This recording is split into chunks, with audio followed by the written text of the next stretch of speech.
Yes, come in.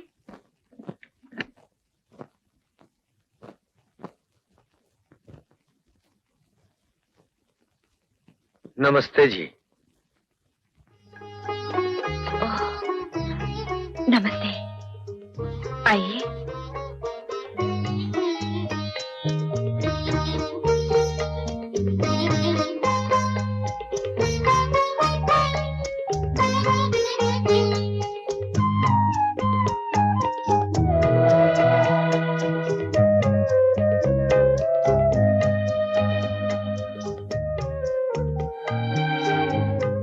आप मेरे लिए एप्पल लेकर आए हैं, तो इसका मतलब है कोई एप्लीकेशन लेकर आए हैं, और ये हार भी मेरे लिए लाए हैं, तो साफ जाहिर है किसी घर से आए हैं। आप गलत सोच रही हैं मैडम। दुनिया का उसूल है कि बच्चों से या बड़े लोगों से मिलने जाओ तो फल या मिठाई साथ लेकर जाना चाहिए, ताकि बातों की शुरुआत मिठास से हो। खैर, क्या सेवा कर सकती हूँ मैं आप लोगों की? बात यह है कि आपको अमेरिका से आए एक मुद्दत हो गई, लेकिन इस तरह आपके दर्शन करने का हमें मौका नहीं मिला। बड़ी खुशी की बात है कि आज आपसे मुलाकात करने का मौका नसीब हुआ, लेकिन दुख सिर्फ एक ही बात का है कि इस पहली मुलाकात के मौके पर ही हमें तकलीफों और दुखों के राग अलाप में पड़ रहे हैं। कहिए, क्या बात है? जी, हम कई बार आपके मैनेजर साहब के पास गए, हमारे पुराने बोनस की मांग करने, जो अब तक बाकी है, लेकिन उन्होंने इस सिलसिले में न कोई कदम उठाया, न कोई तसल्ली बख्श जवाब दिया। अब हम आपके पास ये निवेदन लेकर आए हैं कि आप हमारा बोनस दिलवा दीजिए। अच्छी बात है, मैं इस बारे में ऑडिटर से बात करके आपको खबर कर दूंगी। अगर आप हमारा ये काम जल्दी कर दें तो बड़ी मेहरबानी होगी, क्योंकि हमारे में से कुछ लोग ऐसे भी हैं जिनकी अभी अभी शादी हुई है और बड़ी तकलीफों से गुजर हो रही है। सुबह से शाम तक खून पसीना एक करके मेहनत करने का क्या फायदा हुआ, अगर हम अपनी पत्नी के लिए नई साड़ी न खरीद सके, सोने के लिए नया पलंग न खरीद सके। अगर मेरी पत्नी यही सवाल मुझसे करे तो मैं क्या जवाब दूंगा? इससे पहले कि वो मुझसे नाराज हो, मेरी बखियां उधेड़ दे, मेरी आपसे विनती है कि आप ये काम जरा जल्दी कर दीजिए, प्लीज।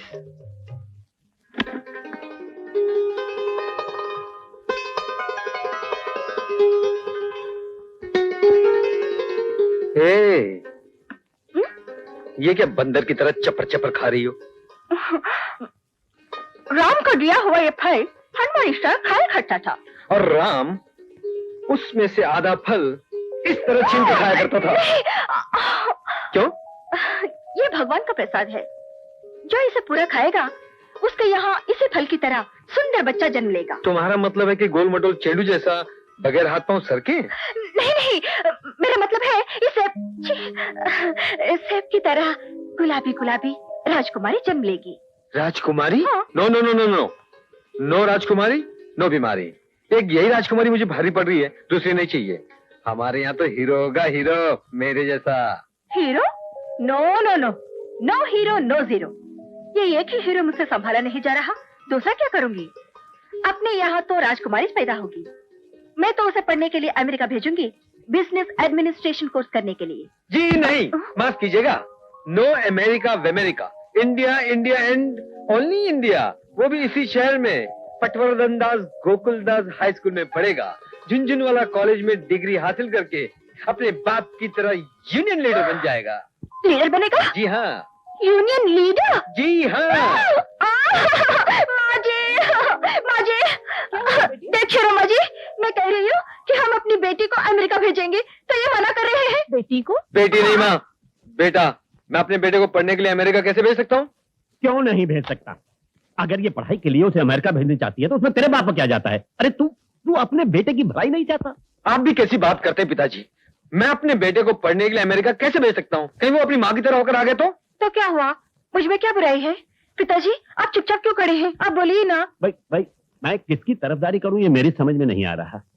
ऐसा करो, वो बच्चा मुझे दे दो, मैं उसे ऊटी ले जाता हूँ और कॉन्वेंट में भर्ती करा दूंगा, और फिर मैं भी उसी स्कूल में भर्ती हो जाऊंगा। ऊटी मत भेजना, मैं बहुत ठंड है, 20 आदमी मर गए, बारिश से बच्चा ठंडी में क्या पड़ेगा? अरे लेकिन मैं उसे अपनी तरह का पुलिस ऑफिसर बनाना चाहता हूँ। अरे ठहरो, बड़े आए पुलिस अफसर बनाने वाले, एक अफसर नहीं संभाला जा रहा, उस पर पोते को पुलिस अफसर बनाएंगे। हाँ हाँ जरूर बनाऊंगा, देखता हूँ मुझे कौन रोकता है। मैं भी देखती हूँ तुम कैसे बनाते हो। अरे मैं उसे बनाऊंगा। उसे हाथ लगा के तो देखना।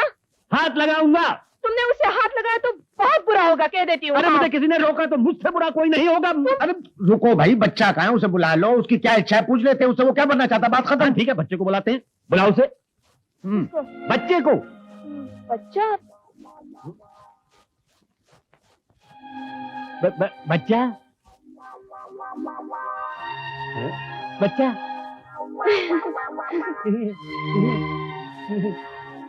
बच्चा हैं?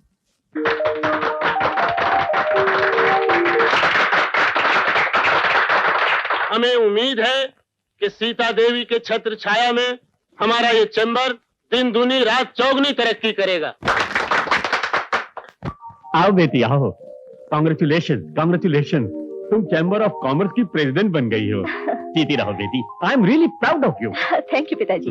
और मेरे सम्मान में वो लोग एक पार्टी दे रहे हैं, वहाँ आपको जरूर आना होगा। हाँ मैं तो आऊंगा ही, क्योंकि वहाँ का बंदोबस्त तो मैं ही करूंगा। नहीं नहीं, बंदोबस्त के लिए नहीं, पार्टी में हिस्सा लेने के लिए। हाँ, और हाँ, आप अकेले नहीं, माँ जी को भी साथ लेके आइए। माँ जी, लेकिन मेरी माँ को स्वर्गवास हुए तो। अच्छा तुम जानता की बात कर रही हो। हाँ उसे तो जरूर लाऊंगा। तुम कौन होते हो मुझे ले जाने वाले? मैं खुद जाऊंगी। क्यों? हाँ तो जाओ, अभी चली जाओ। तुमने मेरे माता पिता को तो दावत दे दी, मुझे दावत नहीं दोगी? तुम्हें क्या दावत की जरूरत है? अरे भाई, उस पार्टी में सिर्फ बड़ी हस्ती वालों को बुलाया गया है, और हमारी हस्ती उन लोगों की नजर में बहुत सस्ती है। सस्ती हस्ती वालों को बड़ी हस्ती वाले शायद ना बुलाना चाहें।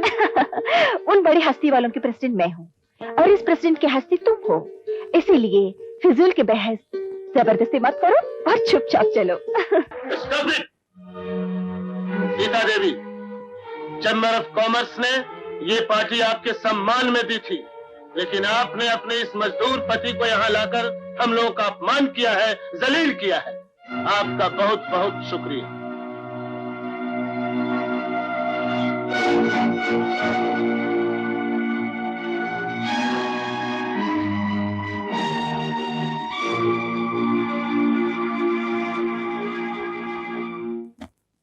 क्या कहा? वो क्या होती है? वो तेरी पत्नी होती है, उसका अपमान तेरा अपमान है। मैंने उसका कोई अपमान नहीं किया, अपमान तो मेरा हुआ वहाँ पर। मगर तुझे वहाँ गाना गाने की क्या जरूरत थी? अपनी कविता का जोर दुनिया को दिखाने की क्या जरूरत थी? मैंने अपनी कविता का कोई जोर नहीं दिखाया। उन लड़कियों ने गाना शुरू किया दौलत वालों को खुश करने के लिए, गरीबों और मजदूरों का मजाक उड़ाने के लिए। तो मैंने। ठीक है, उन्होंने गाना शुरू किया, तो क्या ये जरूरी था कि तू भी वहाँ जुगलबंदी शुरू कर देता? इतना भी ख्याल नहीं रखा कि तू वहाँ मेहमान है, तुझे चुप रहना चाहिए? और तुम क्या पुतले की तरह चुपचाप बैठे हो, कुछ बोलते क्यों नहीं? भाई मैं ऐसा कोई केस हाथ में नहीं लेता जिसकी कंप्लेंट डायरेक्ट मेरे पास न की गई। मजाक मत करो, इसने उस लड़की का दिल दुखाया है। वहाँ अपने घर गुस्से में जाके वो रो रही होगी। इसे कहो कि अभी इसी वक्त सीता को यहाँ ले आए। मैं नहीं जाऊंगा उसको लाने। अगर उसको आना होगा तो खुद आ जाएगी, मैं हरगिज नहीं जाऊंगा। हाँ ठीक है, मैं ही जाती हूँ। अरे ठहरो ठहरो ठहरो राम, अरे ना तुम्हें जाने की जरूरत है ना राम को, घर में टेलीफोन जो मौजूद है। राम चलो सीता को टेलीफोन करो। मैं क्यों फोन करूं? मैंने आते ही उसको खबर भिजवाई थी, आना तो एक तरफ, उसने जवाब तक नहीं दिया। अब अगर उसको गरज होगी तो खुद फोन करेगी। तूने बुलाया और वो नहीं आई, इसका मतलब है तेरा फर्ज पूरा हो गया। हाँ पूरा हो गया। क्या पूरा हो गया? हाँ माँ, हाँ पूरा हो अरे गया। जब तो कह रहा है पूरा हो गया तो पूरा हो गया। तुम चुप रहो जी। आज तुम चुप रहो जी। और सुनो, अब तुम्हारा ये बोलना और जिगजिग करना पूरा हो गया, अब मेरा शुरू होता है। चलो अंदर चलो, मैं तुम्हें बताता हूँ कि क्या करना है। फोन क्यों नहीं कर बच्चों रहे के साथ तुम भी बच्ची हो गई हो। चलो चलो ना। बेहुदा कहीं का, कहता है पूरा हो गया। अरे तू ये पूरा पूरी छोड़ और जाके दरवाजा बंद कर दे। मैं नहीं करूंगी, तुम सो जाओ आराम से, मैं जाती हूँ अरे चलाने। अकल की दुश्मन, कभी तो अकल से काम ले। उसे लेने ना तू जाएगी और ना मैं जाऊंगा। फिर कौन जाएगा? कोई भी नहीं। मतलब? अरे शांति शांति, तेरा नाम शांता है, थोड़ी देर के लिए तो शांत हो जा। चुप चुप।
डिस्टेंस। आप एक नंबर मिलवा सकती हैं? जी, 221133।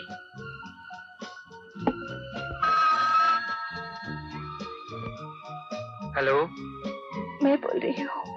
अब तक घर में किसी ने खाना नहीं खाया। मैंने भी नहीं खाया। मैं लेने आ रहा हूँ। नहीं, मैं आती हूँ। तो फिर जल्दी आओ ना।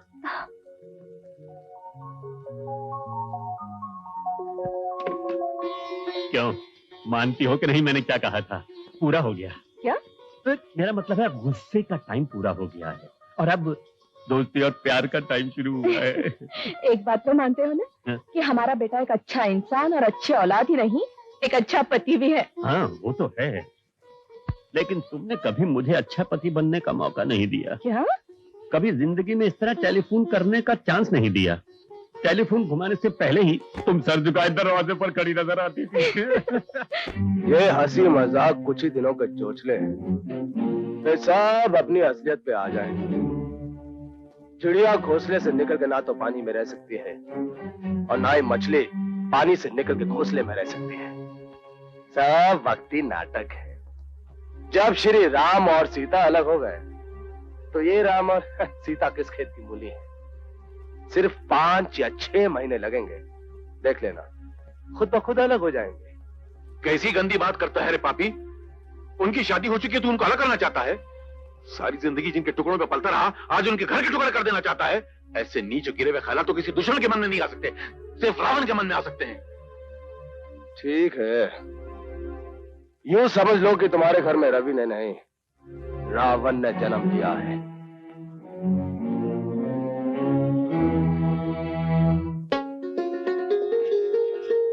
ये लो, बैंगन लायो, बैंगन। फटाफट बैंगन का भरता बना दो। आज भरता खाने को बड़ा दिल कर रहा है। ये तो सड़े हुए बैंगन है। हाँ? और देखो, लो। अब क्या करता? बैंगन चुनकर लाने लगा तो भाजी वाली बोली, ए बबुआ, चुनकर लाइयो तो 5 रुपए किलो पड़े। अब 5 रुपए तो अपने बस की बात है नहीं, मजबूरन ये उठा लाया। अगर तुम हर रोज ऐसी तरकारी खाओगे तो तुम्हें ताकत कहाँ से आएगी? क्या करूं मैडम, महंगाई की गरमाई है। आज सुबह बैंगन लेकर गया तो कहने लगी, बैंगन में बहुत गर्मी होती है, रोज रोज खाऊंगी तो तबीयत खराब हो जाएगी। ऊपर से आधे बैंगनों में कीड़े लगे हुए थे। तुम्हारी पत्नी कोई आसमान से उतरी है क्या? कीड़े लगे हुए बैंगन साफ करके नहीं खा सकती? नहीं नहीं मैडम, वो बेचारी तो खा लेती है, लेकिन वो भी तो आखिर इंसान है। उसका भी तो दिल करता है अच्छे अच्छे खाने खाने को, और मैं रोज बैंगन लटकाए चला जाता हूँ। जब से मैंने शादी की है, एक दिन भी उसको मुर्गी लाकर नहीं खिला सका। अब मैं क्या करूं? मुर्गी आती है 30 रुपए की, वो भी इंग्लिश, बिना मजे की। देसी लूं तो और भी महंगी। अब जब तक आप बोनस नहीं देंगी या पगार नहीं बढ़ाएंगी, मैं मुर्गी तो क्या कौवा भी नहीं खरीद सकता। मतलब तुम चाहते हो कि मुर्गी खरीदने के लिए मैं तुम्हारी पगार बढ़ा दूं? ठीक है, इस महीने से तुम्हारी पगार 200 रुपया बढ़ा देती हूँ। Thank you madam, thank you very very much. नहीं, तुम सबके पगार नहीं बढ़ाए, सिर्फ तुम्हारे लीडर के बढ़ाई है। ये कैसे हो सकता है? क्या लीडर ही सिर्फ इंसान है, बाकी इंसान नहीं है? क्या इनके बीवी बच्चे नहीं है? क्या इनको भूख नहीं लगती? सब इंसान हैं, सबको भूख लगती है, लेकिन लीडर की जिम्मेदारी दूसरे इंसानों से ज्यादा होती है। नहीं नहीं, ये नहीं हो सकता। आप दूसरों को छोड़ मुझे अकेले की पगार बढ़ाएंगी, ये कैसे हो सकता है? तुम्हें प्रमोशन दी जा रही है। इस फैक्ट्री में मुझसे ज्यादा सीनियर और बुजुर्ग लोग हैं। प्रमोशन का पहला हक उनका है, मेरा नहीं। चलो तो सारे कामों को साथ लेकर चलो, अकेले नहीं। सॉरी, मुझे नहीं चाहिए प्रमोशन। Thank you.